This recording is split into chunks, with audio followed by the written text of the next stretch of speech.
আমার কুদরতি পায়ে লাগছে, ওই চেহারা কালো হয় না, ওই গলায় বেড়ি লাগে না, হাত পাও আর চেহারা ছাড়া বাকি শরীরে আগুন লাগায় দাও।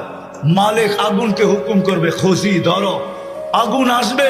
আল্লাহ দুজকওয়ালাদেরকে, এই উম্মতের দুজকওয়ালাদেরকে কলেমা স্মরণ করায় দিবে, আর জোরে জোরে কলেমা পড়বে, আগুন আসবে, ভাইগা যাবে, একবার দুইবার তিনবার।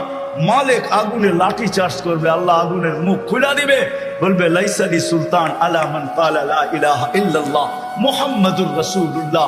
এই কলেমা যে পড়ে তাকে ধরার ক্ষমতা আমার নাই, তুমি ধরো, আমি পারবো না।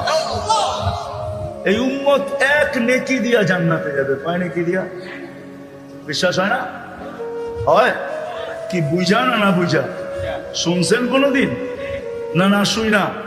দলিল আছে? চলেন দলিল দেই। এক ব্যক্তির কিয়ামতের দিনে এক নেকি দরকার হবে, পাশ করার জন্য আল্লাহ বলবে নিয়ে আয়।